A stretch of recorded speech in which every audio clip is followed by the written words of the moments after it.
Congratulations to the Milwaukee Brewers. And now we have the League Championship Series all lined up.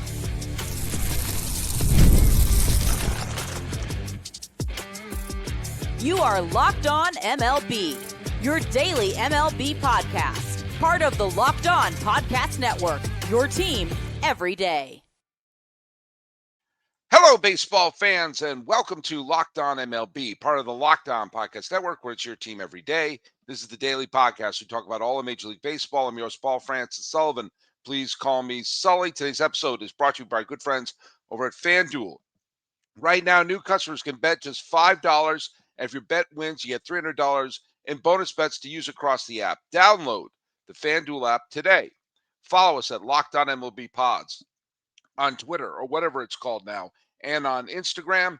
I'm your pal Sully. I'm at Sully Baseball Podcast on Instagram. But the best way to get a hold of me is right here on the YouTube page. And put your comments down below. We're going to read a couple of them today. And if you do that, make sure you use that hashtag EverydaySully. It helps us find your comments, especially if we want to know what you are all thinking. Hey, let's talk about the trivia question, which I brought about yesterday because the Toronto Blue Jays and the Seattle Mariners are going to be playing in the League Championship Series. And the Mariners and the Blue Jays were both formed the same year, 1977. My question was, what was the first time a playoff series was played between two teams that were formed in the same expansion year? And Court Stell got it correct. The trivia's answer was 1986. The NLCS between the Mets and the Astros. Both teams started in 1962. Love you, Sully. Right back at you. The Mets were called the Mets from the beginning, but the Astros were initially called the Houston Colt 45s. But here we go, and there we go. Fantastic. And Chuck Freeman, our good buddy over at Locked On Brewers, had a great time of it. Had a terrific show recorded from let's call it Miller Park. I can't keep track of what Twitter was called. I can't keep track when they changed the ballparks. I've been calling it Safeco Park in Seattle. I've been calling Miller Park no, it's T-Mobile Park in Seattle. It's American Life Home Field Insurance and Equity. It's Miller Park. Do you want? Let's just call it Bob Uecker Stadium. Why not? Let's just cut to the chase. But Chuck Freeman did a great job doing his recap on Locked On Brewers, and he's been loving life. He's been loving life. Let's just quickly go over the game yesterday. I have to say, I was very surprised that this series went 5 because the Brewers just ambushed the Cubs in game 1, and they beat them pretty convincingly in game 2. Now, game 3, I thought the Cubs jumped out to a lead. The Brewers made it 4-3, and I really felt that any minute the Brewers were about to have a big rally, and they didn't. And so I thought, okay, the Cubs are avoiding a sweep. But I was stunned by how flat Milwaukee looked in game 4. And you could feel that sense amongst Brewer fans of, oh no, here we go again. This run that they've been going on, 2018, 19, 20, they're in the playoffs almost every year, but they only advanced once when they got to game 7 of the League Championship Series in 2018. And I remember thinking, if this Brewers team doesn't win, then what Brewers team will? Like, this Brewers team was perfectly constructed for the regular season. They won more games than any other team in baseball. And I'd been singing their praises as a team that plays intelligently, has great depth up and down, plays great defense up and down, has solid pitching. Even though they have some injuries, they're able to overcome it because people know their jobs. And the defense, and this is their key, the defense doesn't give the team extra outs. They always seem to know where to throw the ball, where to be positioned. They play smart baseball, kind of the way Kansas City did in 2015 when they went on to win the World Series. And I thought, if this Brewers team doesn't move on, then I don't know what to say. And when Suzuki hit the game-tying home run off of Mizorowski, I think it was his second pitch he threw. It was his first or second pitch he threw, led up a home run to Suzuki. I thought, okay, this is. I would be a little nervous, but Mizorowski settled down. And by the way, that's always the problem when you do a bullpen game. As we saw in the Toronto series against the Yankees, one game it worked great. One game, the first game it worked terribly. Game 3 it worked terribly. Game 4 worked to perfection. But in order for it to work, everybody has to hit their mark.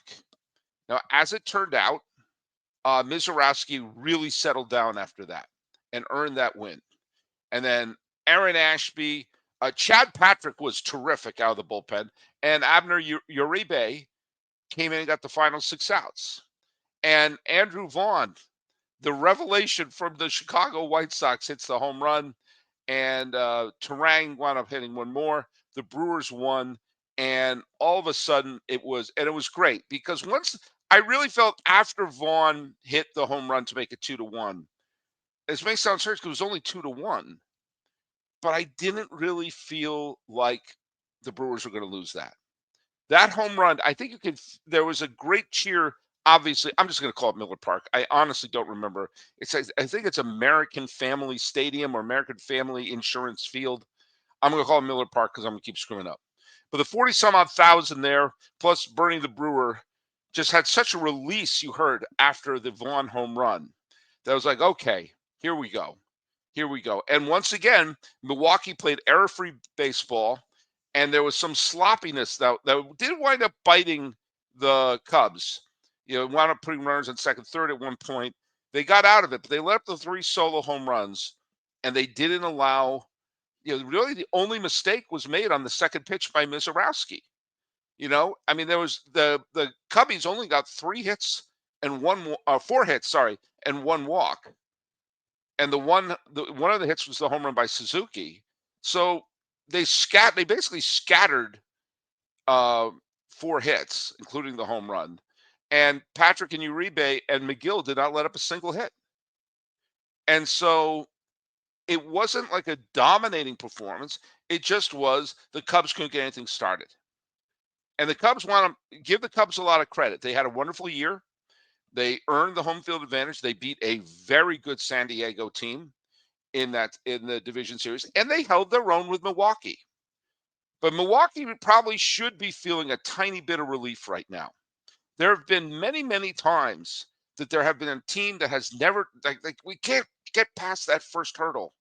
And once they get past that first hurdle, you see them go on to something great. I remember when the Angels, their entire existence, never won a single postseason series until they upset the Yankees in the 2002 division series. Think about all the great players they had, all the MVPs, and that amazing team they had in 1982 that the Milwaukee Brewers beat, or the fantastic team the Red Sox beat in 86, and all that talent, all those Hall of Famers. They never won a single playoff series until the 2002 division series, and then they went on to win the World Series. It was almost like a great relief. The same thing when the Blue Jays, year in and year out, couldn't win a playoff series, and finally when they did, they went on to win it all. Now, granted, back then you only had to win the LCS and the World Series, but a similar thing happened. The Texas Rangers, all those years, all those MVPs, all those great players, they never won a single playoff series until 2010. Cliff Lee throws that complete game, and they didn't win it that year, but they got all the way to the World Series. And then I think the biggest one is Washington. Going back to the days of, if you want to include just Washington baseball history, Washington hadn't seen a playoff series one of any kind since the 24 World Series. And if you want to go to the Expos, the only time they won a series ever was in the weird divisional series of 1981 with a split season.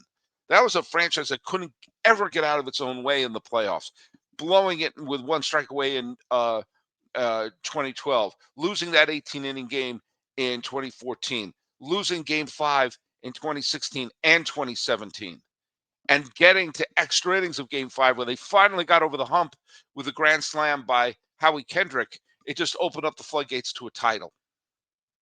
So Milwaukee fans, rejoice.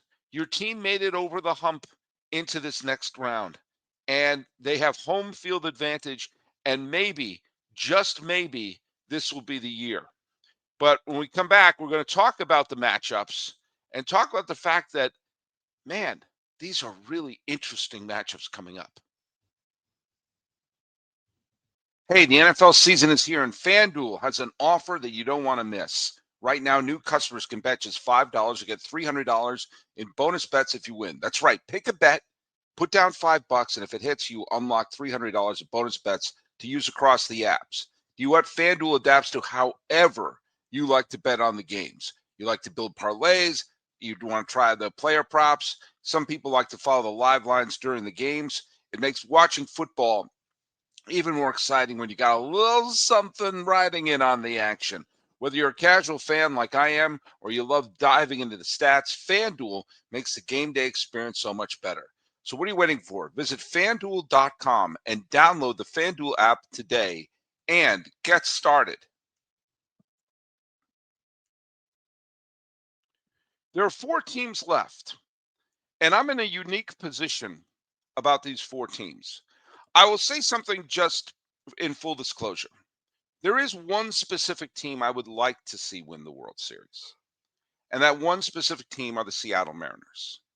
The Mariners are the only team in of the 30 franchises, including the former Montreal Expos, are the only franchise to never see a World Series. The aforementioned Expos went on to the World Series in 2019 as the Washington Nationals.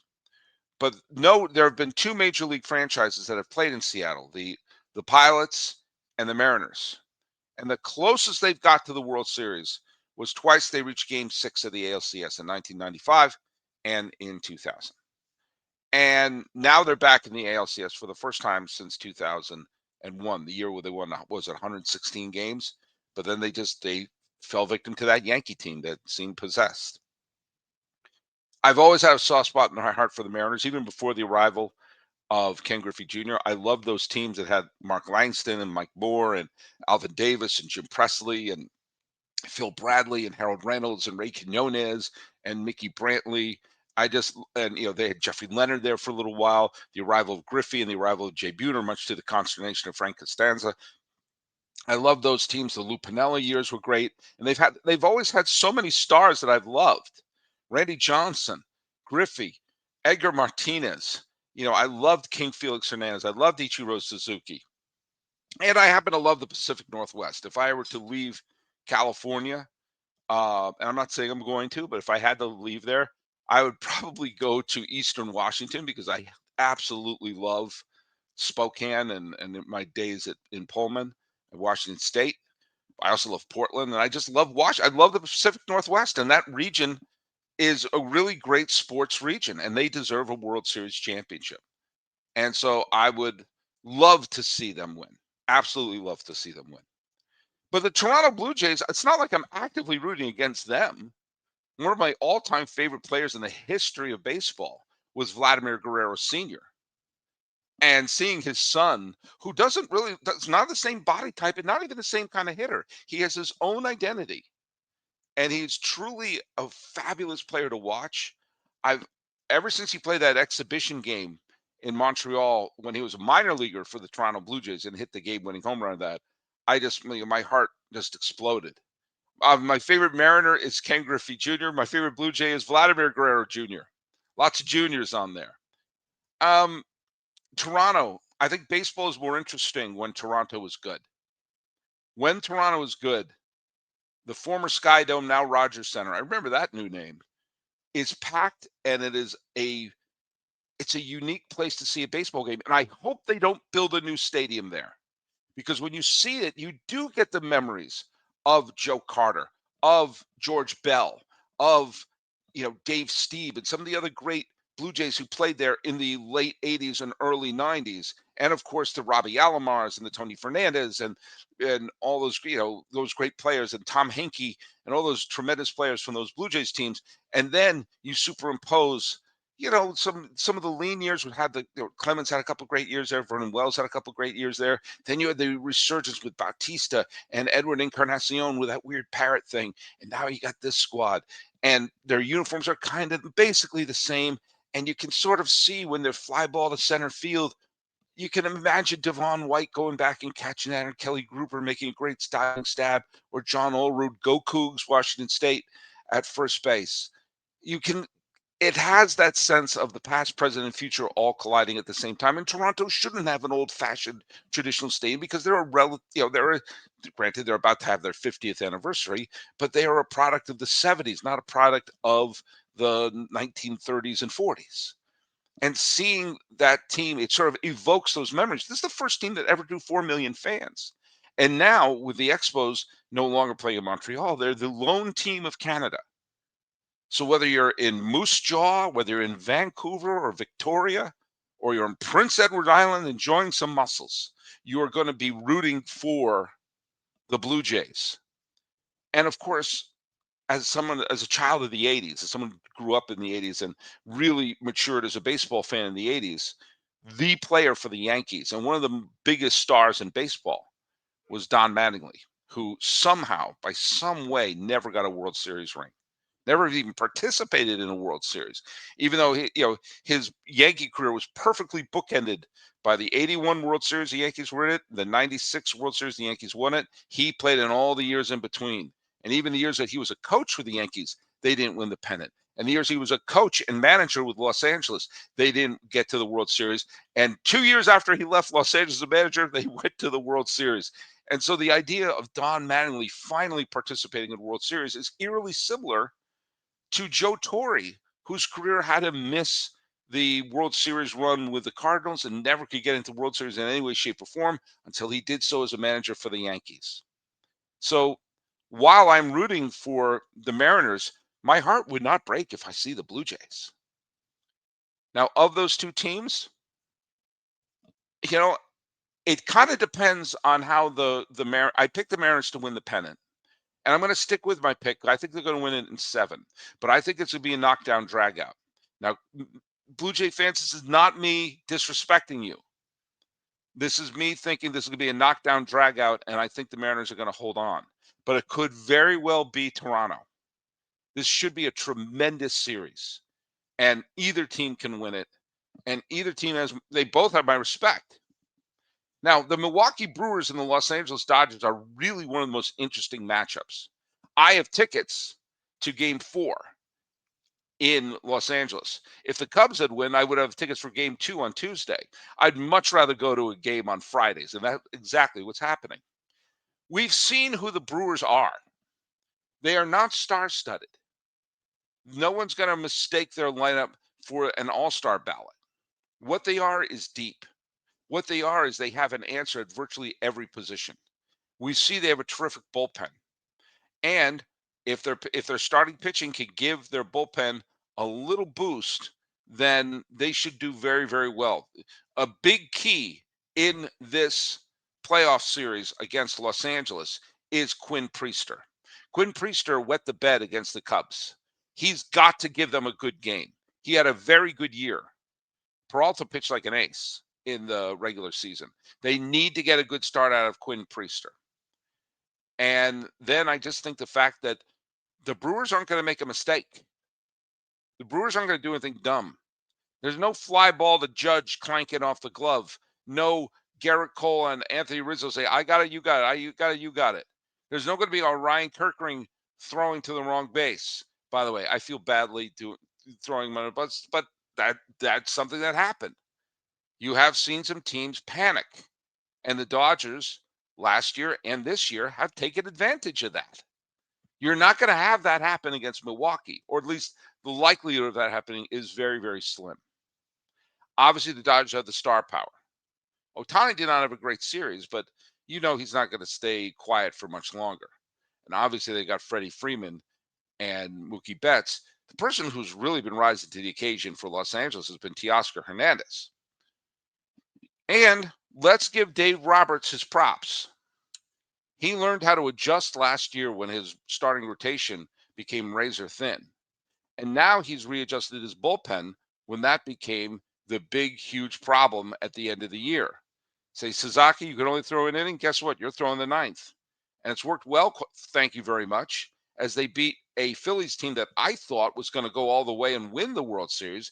They beat them in 4.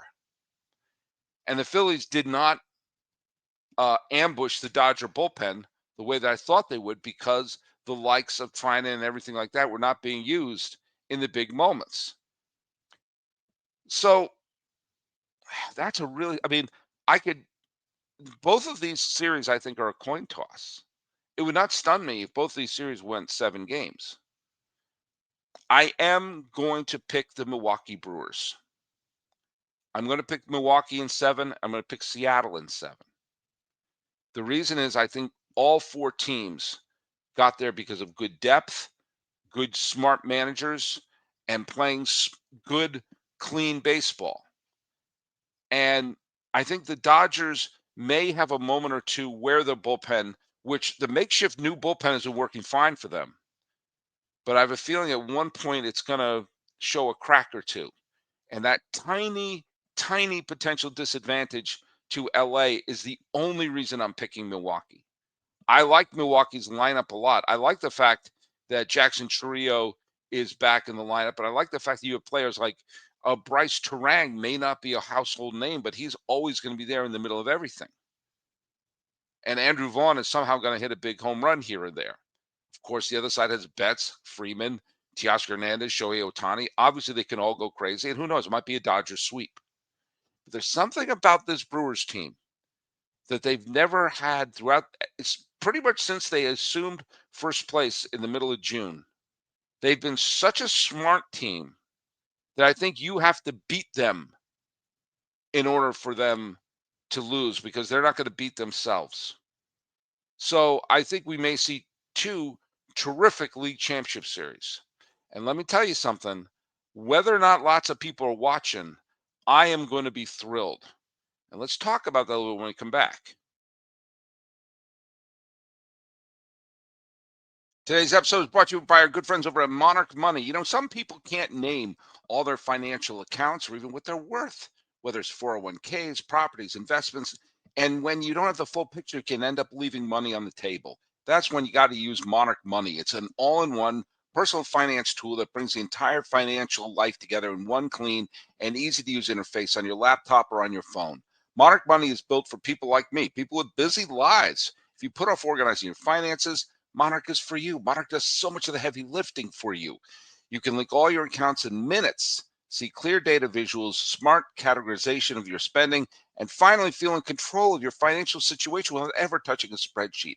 And you can maximize your investment, increase your savings rate, and you can easily review your finances with your partner or your financial advisor and have a clear view of your financial health from week to week, long term, and for whatever.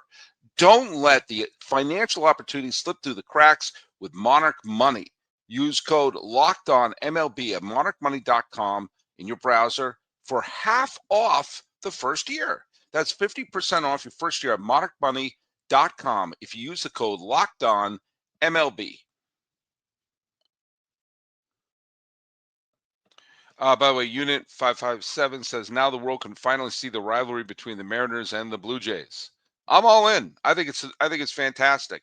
By the way, William Cumel got on me a little bit about me saying why did they lift Skubal after 6 innings. He said Skubal's inning split led to AJ's decision to pull him after 6 innings. He then in that comment listed all these things about his ERA and everything goes skyrocketing 7th inning beyond. I get that. This is a winner take all game. And if I were AJ Hinch and I want to end this rumor, I'm not. I would have let him out there until he let up a base runner. I would try to squeeze as many outs when he's throwing such a masterpiece, squeeze as many outs out of him as possible. And if he let up a base runner leading off the 7th, okay. But as that happened, it didn't work. The reliever allowed the game to be tied. So anyway, we will see. We will see what happens, but it's going to be a lot of fun.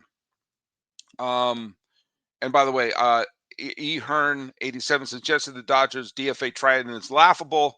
When he's right, he's basically unhittable. He only costs money, which is no object to the Dodgers. I was using a little bit of hyperbole when I said they should DFA him, but he was truly dreadful down the stretch, and I do not understand why he's on the playoff roster. And equally, why? I mean, it was a. I think Roberts knew immediately he made a bad decision bringing him in that game 2, and he damn nearly cost him game 2 of the playoffs. Anyway, I was talking to someone. I'm not going to mention their name because they're probably listening to this right now. And I said something along the line. I said, like, I can't. I'm so excited. Toronto, Seattle. I think that's such a great matchup. I can't wait to see it.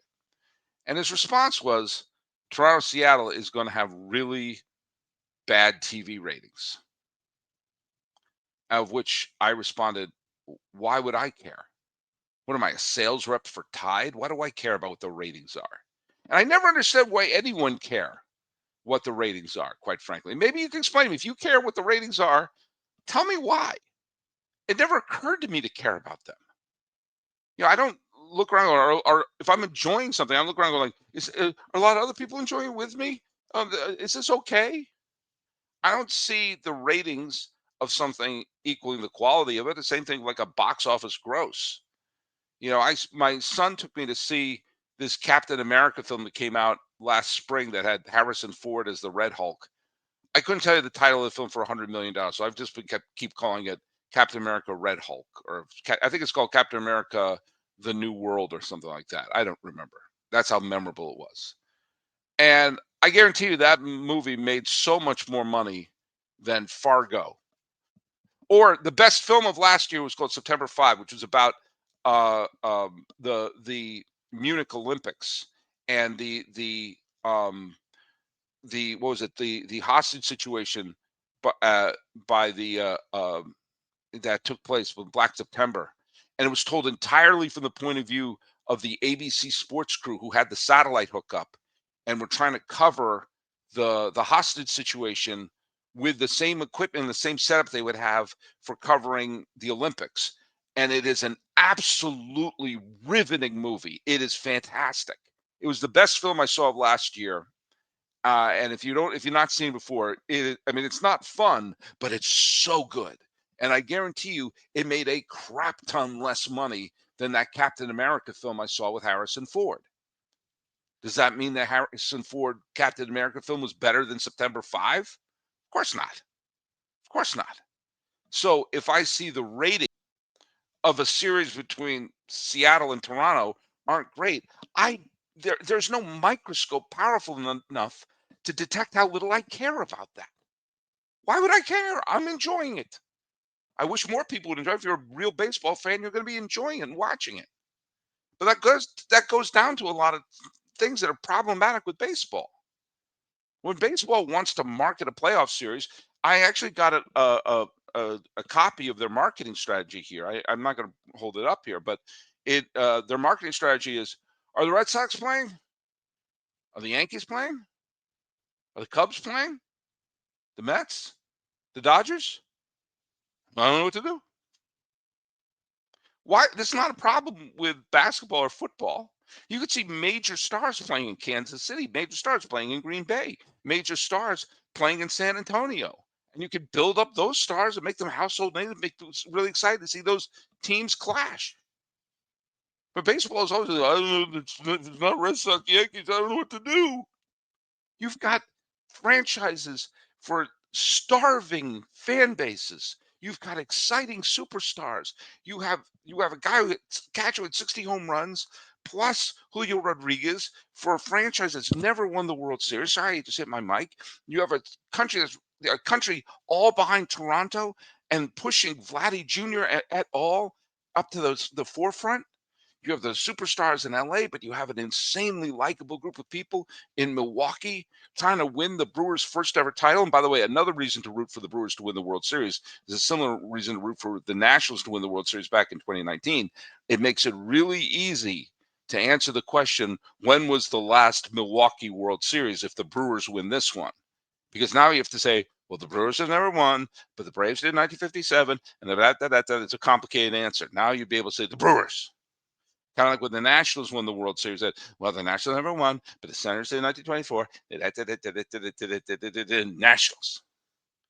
But baseball has always had this problem. And I think one of the great ironic things is that some of a face that you see all over the map in advertisements for this product and that product now is Ken Griffey Jr., who they failed to market when he was in his prime.